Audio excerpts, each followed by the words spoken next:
عمران خان، ہاں ندیم انجم ہیں جی لاہور سے، وہ کہتے ہیں جی عمران خان اکیلا ہے جبکہ نیشنل اور انٹرنیشنل مافیاز اس کے خلاف، اس کے اتحادیوں کو اس کے خلاف کیا گیا، اس کی پارٹی سے ممبران کو توڑا گیا، اس کو گولیوں سے نشانہ بنایا گیا، کردار کشی کی گئی، لیکن اس نے ہار نہیں مانی۔ تو آپ کو لگتا ہے کہ عمران خان اس ملک کی حالت بدل سکتا ہے؟ میں آپ کو ایک بات بتاؤں، ہمیں اب ان معجزوں کے انتظار سے باہر نکل آنا چاہیے۔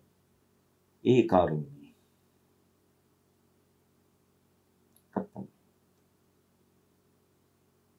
جب تک میں اور آپ تبدیل نہیں ہوتے ہیں، اور یہ لمبا سفر ہے۔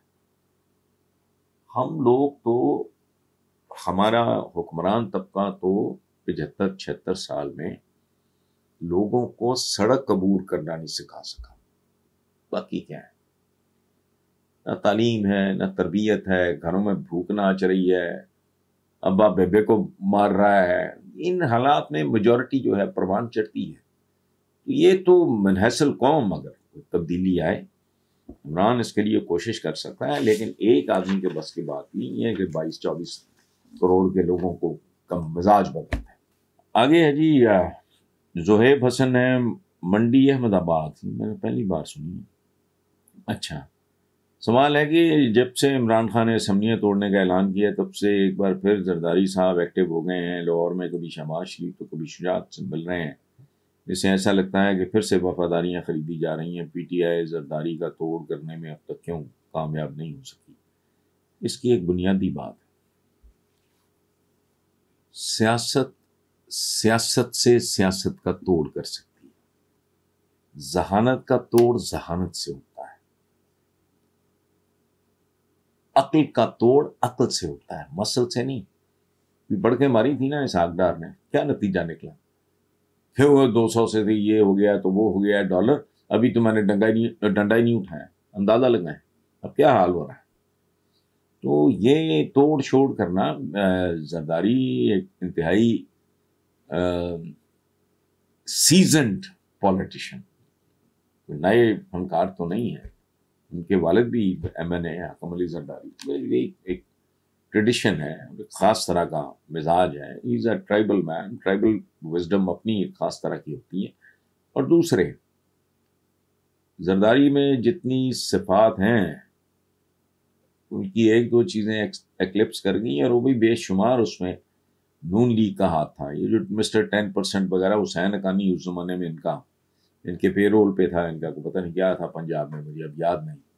تو وہ یہ سارا دھندا اس زمانے کی پیداوار ہے۔ باقی بیسیکلی ذہین آدمی ہے، جنرس آدمی ہے، دوستوں کا دوست آدمی ہے، اس کو سیاست کی روح کی سمجھ ہے۔ پی ٹی آئی تو بھی تجربات سے گزرے گی۔ بہرحال، السلام علیکم ویورز، آج کا پہلا سوال ہے اسفند خان ہے مردان سے۔ وہ کہتے ہیں جی کہ کل یہ نیوز سن کے دل کانپ اٹھا کہ بنو کینٹ کا کنٹرول طالبان نے سنبھال لیا، انہوں نے فوجیوں کو بھی یرغمال بنا کے رکھا ہوا ہے۔ آپ قبائلی علاقوں میں بڑھتی دہشت گردی کو کیسے دیکھتے ہیں؟ کیا یہ ایک بار پھر سے پورے ملک کو اپنے لپیٹ میں لے سکتی ہے؟ وہ جو ایک راؤنڈ ہو چکا ہے اسفند صاحب، وہ تو ممکن نہیں ہے۔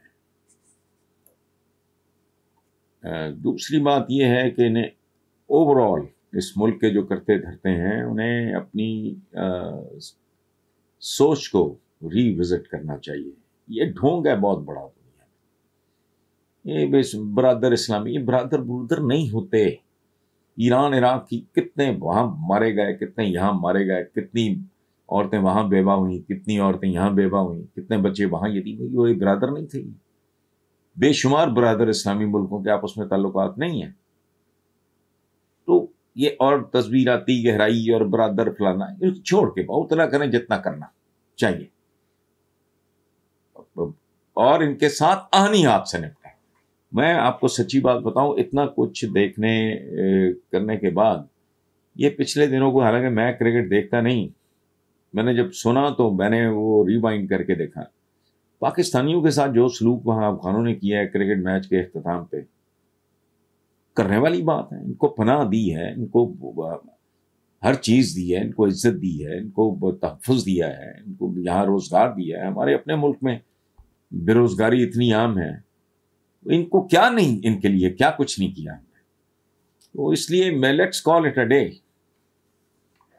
باقی انشاءاللہ یہ کہ جی وہ آپ نے کہا ہے کہ کیا ایک بار پھر پورے ملک میں میرا نہیں خیال اس دفعہ پھر صحیح معنوں میں جسے کہتے ہیں آہنی ہاتھوں سے کیا مذاق بنایا ہوا ہے. کھاتے بھی ہیں، غراتے بھی ہیں.